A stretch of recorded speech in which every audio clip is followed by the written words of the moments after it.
This is the Accidental Safety Pro live at the 2019 National Safety Congress and Expo in sunny San Diego. Welcome to the show for everybody who's listening. My name is Jill James, Vivid's Chief Safety Officer, and today I'm joined by Lorraine Martin, who is President and CEO of the National Safety Council, new President of the Safety Council. Welcome to the show. Oh, thank you, Jill. Really appreciate you taking time out of the Congress to do this with us.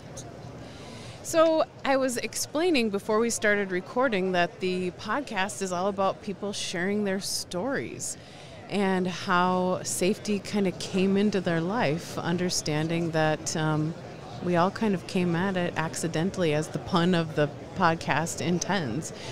So you have quite an extensive history with Lockheed Martin as an engineer, correct? Mm-hmm. Yeah. So when you were a little girl, what did you think was going to happen, or when people said, "What do you want to be when you grow up?" What was your answer when you were little? Yeah, that's a great question, and in some sense, I'm an accidental engineer as well. But, okay. I always enjoyed science and biology and understanding how things ticked. And at first, I actually thought I was going to be a marine biologist. But I applied for an Air Force scholarship, and when you do that, they ask you to be in a certain profession, and they gave me a scholarship in math. And so that meant I needed to kind of step back a bit. But math and computer science and engineering are still in that world of discovery, of trying to problem solve, of looking at a problem and saying, how do I see myself through this? Mm-hmm. So from that math scholarship and entering the U.S. Air Force, I ended up in the computer science field. And it was an incredible opportunity to be a little bit on the forefront at that time of how software was going to be brought into the systems that we used around the world in a very new way. Yeah. And so math and a young woman, that's already unusual for a particular time in history, right? And so was it something that you always loved? I was always good at math, yeah, and I had parents, thankfully, that said you can do anything that you want to do, you can go anywhere you want to go, and so there were no boundaries on that. And when the scholarship came up, it necessarily wasn't something that I said, I'm a math person. Yeah. But I said, I can do this. Right. And this could be really exciting to be able to take that new experience and see where it went. So there weren't very many females, to your point, in the Air Force at that time in general in the officer ranks. Right. This would be back in the early 80s. Yeah. And there weren't that many folks in my engineering, mathematics, or computer science courses. But I showed up, brought what I was given through my education and through the confidence I was given as a child, and was able to be successful. Yeah. What made you choose the Air Force? How did that part come in? Yeah, it was a scholarship, truthfully. I went through ROTC, okay, which is an officer training course. You don't go to the academies, you can go to a regular university, and then they pay for your college costs. I was always in drum and bugle corps. I don't know if you're familiar with that, yes, but it's I was in marching band. Similar, okay, outside not, of the school system. Yes, yeah. So I always enjoyed the teamwork, the collaboration of different disciplines. In that case, horns and drums and flags coming together to create something bigger than any of the individual activities. And I enjoyed all of that camaraderie. And the discipline, as I said. And so I had a little bit of a taste of some of that world, although the services are so much more than that. But as a kid, you think of some of those things. And I also enjoyed the fact that it was going to be able to be in the science career field. So when the scholarship was offered, I said, let's give this a try. So what's your alma mater? I went to DePaul University with a W at the end, so that's where I did my undergraduate and also got my Air Force courses. And then I did Boston University for my graduate degree. And what was your instrument in the drum? I played a mellophone. That's what my son plays. Does he? Really? Yes, it's the marching French horn. It's a marching. Thank you. Exactly. Yeah. You take a French horn and kind of straighten it out a little bit. Right. Exactly. Oh, it's a beautiful instrument, and you must have really good pitch to be able to play the French horn. I am not going to go anywhere You're not near. gonna go? Okay. Don't ask me. All right, so no singing. Oh, fascinating. So you finished. So what happened next? You're working on your degree. You're simultaneously working with the Air Force. In the Air Force, what happens with your career? Yeah, so I was doing primarily software-related things at the time for the Air Force, which was really great because it was kind of the dawn of understanding how to do software in a rigorous way, how to do it on a schedule in very complex applications, and also computer security was just brand new at that time. So I got a chance to work with the team in the Air Force that was responsible for computer security guidelines, how do we even think about separating information at the time. So it was really kind of groundbreaking for both software and computer security related work, and then also a little bit of artificial intelligence or expert systems as we called them then. Yeah, so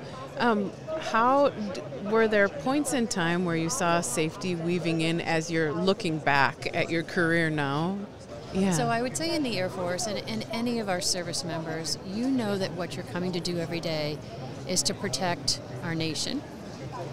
And in doing so, ensure that the men and women who we ask to do things around the world, either for our country or our allies, can do so safely with the products that we give them and come home safely to their families. So any service member, whether it's in the military services or if it's in search and rescue, firefighters, police, you know why you're there. And it's protection of some cause, of some human being, of some asset. And so it's ingrained very early on when you're in the military service about the issue of safety and of human life. From there, I went to Lockheed Martin, which I hope we'll talk a little bit about. And I got a chance to then build some of the products that we were going to be providing to the men and women in the services. And very clearly, that product has to work every single time, so that in this case, when I was in the aircraft side of the house, that pilot came home safely. They could do what we were asking them to do and return to their family at night in very high consequence areas. You know, these safety, either in the services or when you're building products to support the service members, it's not a question, it's an imperative. It is what you come to work every day, is to ensure that you can serve those people and serve them well. On top of that, you're building very complex systems, so all of the issues of construction, manufacturing safety, you know, hazardous safety of materials is all part of then the employees that are building those products. So it's really both sides of that equation, the employees and keeping them safe, and then the folks that use your products ensuring that they come home safely from their missions. So it's almost as if safety is the job. Mm-hmm. Yeah, definitely woven tightly in it. So how did your career progress within Lockheed from what you started with there? Sure. Yeah. So I started in software, so some of the work that I had been doing in the Air Force. So command and control systems that say what things need to be where, people, assets, airplanes. Then some intelligence systems as well that were very software intensive, but complex. From there, I actually got involved in pilot training. And pilot training are high-end simulators with visuals and sound. In some cases even, you know, they move, so they have some kind of motion to put a pilot through a simulated environment so that they can know what an emergency condition would be like, you know, what kind of situation they need to be in if they have enemy fire. So again, makes total sense that would be what you did. Yeah, to move towards it. Yeah. A lot of software, had some hardware characteristics to it too, but it brought me to the world of pilots. When I was in the Air Force, I wasn't a pilot. As I just mentioned, I was in the software field. But a lot of the focus and mission of the Air Force is to aim high and go where we need to go from the air and space to be able to do the things that we ask them to do. And getting closer to pilots in the pilot training business brought me closer to that kind of core of the Air Force's mission. And some of the key products that Lockheed Martin built, and that are aircraft and airplanes. So from the simulator world that I was working in, I then was asked to lead some of our cargo airplane developments and renovations for the C-5 fleet and C-130. These are large cargo aircraft that are used by our services and others. And then eventually the F-35 program, which is a fighter aircraft, a stealth fighter aircraft. So you talk about adaptability, right? As this career has is that exciting for you? I mean, were you always kind of looking around the corner for the next thing? Like, a bit of information, maybe adrenaline junkie, and like I want to know more, and what can I do? It's a great question, and I mentor a lot of folks along that incredible career that I had the honor to be part of, and I will often say that the thing that really fueled me was to learn more and grow and give more and contribute. So if you get motivated by those two aspects of your career, things are going to come your way. People are going to ask you to do more if you're always contributing that one day, that one extra inch in the thing that you're doing today. And to me, that's so much more powerful than being impatient and wanting to know when I'm going to get promoted or wanting to know, when I'm going to get the next big job. Yeah. They come so much faster if you're really just focused on your own growth and contribution to the mission at hand. Yeah. So who mentored you early on in your career, particularly as a minority female, I'm guessing, including at Lockheed, probably at that time? Who were your mentors?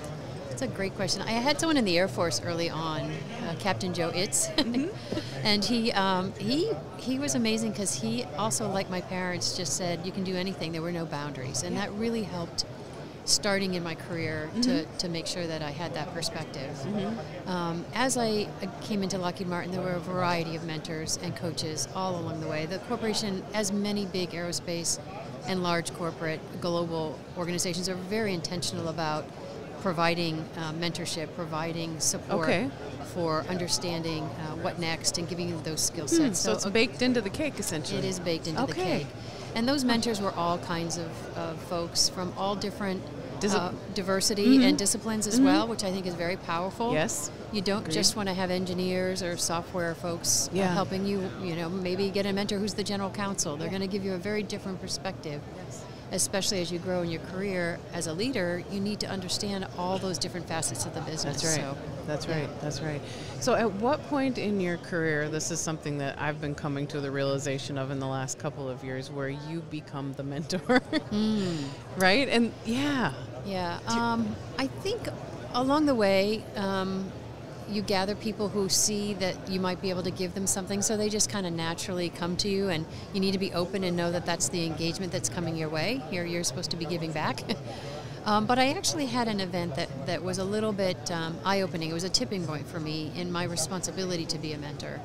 And I went to a diversity and inclusion event that included white males and folks from all different walks of life, and females as well. And I realized that my journey as a female through the technology field, through my education, wasn't the same as all other females. And some of them had struggles that, for whatever reason, I didn't see or didn't experience. And I needed to make sure that I was reaching out and providing more assistance, more mentorship, not assuming that everybody necessarily had the path that I had had.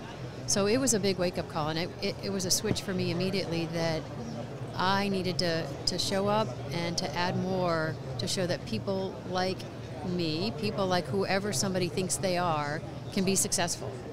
And my mentorship accountability got ratcheted up quite a bit personally, because I felt I owed more. Yeah.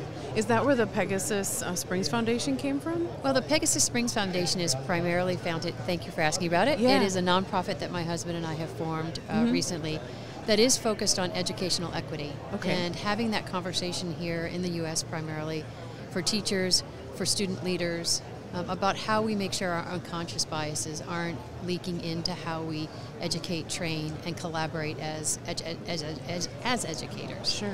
I wasn't an educator, but my husband was, so he comes from that world, and I come from the passion of helping everybody succeed, helping everybody live their fullest. And specifically helping young women see that they have no boundaries. So how long has the foundation been around? It's been around about a year in place, and we've held one conference already in partnership with Disney in the summer, and we're going to do another one here in December, all around equity and leadership for both students and teachers. Fantastic. Yeah, so that bleeds right into talking about STEM. I mean, this is all tied in with it, right? It is. And getting equity in the STEM practices as well, and particularly for women and minorities. So what do you think that looks like in this field. Yeah. I mean, I know what it looks like I've been in safety 25 years, and I know that I'm still a minority. I know there's more of us coming. But how do you think that we as female leaders can be laying our hands on that encouragement and change for people? So we touched on one before, and it is the mentorship, it is the sponsorship, and I use that word actually more intentionally than mentorship, but to really sponsor others in your organization, perhaps cross organizations, to ensure that people, if they have looked them over in some way or had a bias they didn't even know they had, to make sure you pull those people up. Yeah. In any organization that you're in, you can be very intentional about ensuring that your slates for who you're looking at for promotion or hiring have diverse candidates on them, women and others. And some of those things you just have to be very, very intentional about. Yes. And again, to use your term, to bake it in to how you do business. Yeah. At the same time, that coaching and mentorship is so important. There's been studies done by a variety of philanthropies that look at why aren't young girls as early as middle school getting into, even today, some of the science and technology fields. It's actually going the wrong direction. It is. Which is alarming. It is. And the studies all showed that for young girls, they look at things that they want to do in their life, or as they start to get excited about things, and they look at the people around them. Yes. So that's the first one. Yes. I'll come back to that. Okay, please. The second is that they are looking for something that can be creative and have impact in the world. And we hear that a lot from the generation of young adults that are coming up. Those are things that really fuel our population right now. And for whatever reason, they look at science and technology and say, oh, those two aren't those two things. Yeah. That blows me away. Yeah, right. You know, there's a TED Talk that's called Badass Scientists, and they're all females. And what they're doing is absolutely creative and changing the world. But we haven't made that connection for young girls. Yeah. And the study showed that if you don't catch young girls literally between like the ages of 6 and 12, very early, and have them see others, see other women, examples that are doing things in science and technology that are deemed to be creative and changing the world, that they miss that connection. Yeah, the optics are so important, that we can see our skin suit in someone whoever you think you are. That's right. Doing that people anything. like me Yeah. can do that and be successful and be rewarded and have joy from doing it. Yeah. So you have to bring examples to those young girls. So going to the schools, bringing scientists in there, and that study also said that a lot of times it doesn't have to be in the school. It could be the soccer teacher who is female on the Saturday soccer field, who also happens to be a biology research person, and brings that story to the soccer team about who they are, that they can be this and you can be this, and this is really fun and cool. So outside the schools are really important. So when I speak to college campuses or even workplaces about this issue of diversity and inclusion, I'll end by saying every single person in this room needs to find 3 girls in the next 3 months, because you do interact with that many young girls. Yeah. And go bring them your story. Yeah. Go bring this to life for them, so that they know that at least they met one person. Yep. If they have an inclination of math and science and tinkering and understanding things, that they can see that personification of what it could be. And this research says that can change everything. So we have a job to do. We have a really big job to do. Many years ago was invited to a college campus as a panel of women in STEM to talk about our jobs and what we did. And so those things have been happening, but I don't think they happen with as much purpose as they need to. And so maybe one of the things that we need to be doing is saying, hey, I'll volunteer for that. Could you put something together? And then just to ask the questions. My son's been part of a robotics team for the last couple of years. And, it's organized by this world organization that pulls it together, and I pay attention to the girls that are on these teams. First, there aren't many, and then I started adding up how many of the girls are driving the robot. Not many. I started like the optics of what I'm. So then I started asking questions of the organization, like why aren't the girls driving? And I got answers like, well, they really like to do support. And I went, and then someone caught their words and said, Yeah, so we need to be challenging in asking those questions, right? So you've just sparked something for me, because I think this is just as pertinent in the workplace. Yes. And making sure that we all bring our voice to the table, because there are times in your robotics example that I think some women don't come to the table, or they don't bring their voice to the table. And that's part of the coaching I've been doing, is know your stuff, know your craft. Yeah. Whether it's safety or whatever it is. Yes. Know your craft and then bring it. Yeah. Because if you're not, you're the only one who can choose not to bring your voice. Somebody else can choose to try to shut you down, but you're the one choosing not to come to the table. Yeah, so and to ask get those to the questions. table. Yes. Yeah. Yes. So you made a decision to do a career shift after 30 years with Lockheed and said yes to the Safety Council. What made you say yes? So after 35 years in the aerospace and industry, so Wow. with Air Force, I was at a point, especially with looking at the nonprofit foundation we set up, of saying, how can I give back? Yeah. And I looked at a variety of nonprofit activities in the world. This one really rang a bell, because not only do I get to bring some of my experience of being in the workplace and seeing safety as a incredibly important piece of how you get your work done. Yes. I also can bring the business side of what I have. And the National Safety Council, as you can see, does big things. Yes, We're right. sitting here on the expo floor pulling this off. It takes a team that really does know a lot about management and schedules and planning. Yeah. So 35 years of doing very complex business and product development, I can bring some of that to the council. And not all foundations and not all nonprofit organizations have this kind of complexity. We also build products at the council. Yeah. So we have training products and materials that have to be high quality and produced efficiently and distributed to the folks that need to get them. And some of the experience I've had in business can be brought to bear there. So incredible mission, the nonprofit focus I was looking for, and a business side of it that I can bring some of that experience that will be rewarding for me to contribute, but also help the organization grow, I hope. Right, right. And so you've been at the job for 97 days. And you're pulling off isn't this touted as the world's largest? It is the world's largest. Yeah, we have over 1,000 exhibitors on this floor here, 14,000 attendees. Wow. We had the opening ceremony yesterday, which I was honored to address, and I think there were some, 9,000 between the main floor and the overflow rooms that were hearing our keynote speaker, who was amazing. So yeah, it's big. Yeah, and 97 days into the job. Congratulations. Well, I have an incredible team, so I can't take any credit really for that. They're an amazing, passionate team that comes to work every day, literally to save lives. Yes, absolutely. And if you're looking for a next journey, what is better than that? To wake up every day and say, how can we address workplace fatalities and injuries? How can we address the opioid crisis around our country? We're starting to look at issues having to do with fatigue in the workplace, looking at cannabis and the complexity of that as companies try to navigate it. Yeah. So are those some of the things that you kind of have in your mind right now as the focus for your tenure? Yeah. Yeah, so, we follow the data. So we first need to look at what is causing injuries and fatalities in the workplace and in our community. We are looking at the challenge from the workplace to any place, which is what our heritage has been. And the issues in the workplace are the same issues that are in our communities. Number one fatality in workplace is still driving.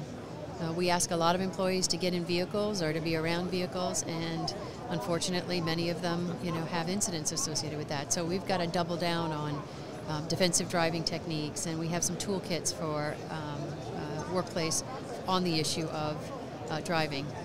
Next in line, though, is impairment, and it comes in all kinds of forms. Human beings come to work. Talk more about what that is. Yeah, human beings come to work to do very tough things. We ask them to put new processes in place, be more efficient, look out for the next hazards. And sometimes they come to work tired. Perhaps, they had issues at home. Perhaps they've been prescribed medicines that cause them not to be as alert as they should. They all say, don't operate heavy equipment. They could be struggling with a substance misuse issue, and we need to know how to keep them safe as they come into the workplace and those around them. So we are actually unveiling, and I announced it yesterday, 2 new toolkits for workplace, one on opioids and one on fatigue. And you can go by our booth, I think it's around the corner there, to get some assistance in your workplace on these very critical issues of how to see it, how to do something about it, how to have dignity for employees that are struggling with things, and how to help them return to the workplace. Because all the data says if an employer steps in to help somebody who's struggling, they are a higher performing employee on the other end of that than your average employee. So let's step up. Yeah. I've recently been talking with and had a guest on the podcast who has actually 2 guests talking about mindfulness and safety and its connection. And we use terms like pay attention, be present, pay attention to your job, be here, but that's a really hard piece for people to be present. And so how do we teach that? And so 2 individuals have done research, and they've done some research and studying on mindfulness, and then there's a practitioner, and they've been marrying these things together successfully in teaching people like really how to get present when they get to work, so they can shed some of those things possibly from home that might be a distraction, or from work and the pace of work, so that the task at hand can be focused on. It's really powerful. Right? Yeah. I think it's just really interesting research that's just starting right now. There's a lot of cognition, and I'll just use that generally to say how a human being is able to be either present, like you said, for the task at hand, or whether or not they're being impaired in their ability to be present. And how do we not only get them to the right state, maybe through mindfulness techniques, or know that they're not, and make sure that we're taking the right actions. I think this issue of cognition and the human being in a workplace is going to continue to be something we focus on, especially as we bring technology into the workplace, and we start to have automation and other things that are doing some of the more manual activities. That human being and their mind and how they're interacting in that environment with a lot of technology is going to be so critical for us to navigate well. And the things that we used to call a soft skill is really a hard skill. Exactly. Right? Exactly. Yeah. Well, one of the things that you said yesterday when I was listening to you on stage, I believe you were repeating, leave no one behind. Yes. Right? And so that's kind of where we're at right now. What does that look like for you, maybe for the next Congress, 2020, when you have more time to be thinking about Thank you.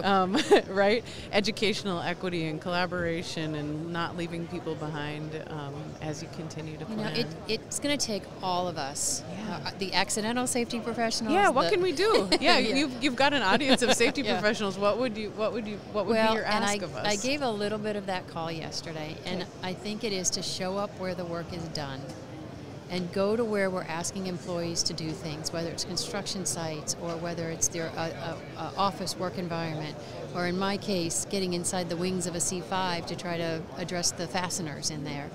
Go as a safety professional, ensure that you're in the workplace and seeing what human beings are struggling with or what they're putting themselves into potential hazardous situations, and ask yourself, how can I change this situation and what can I do to partner with them to resolve it?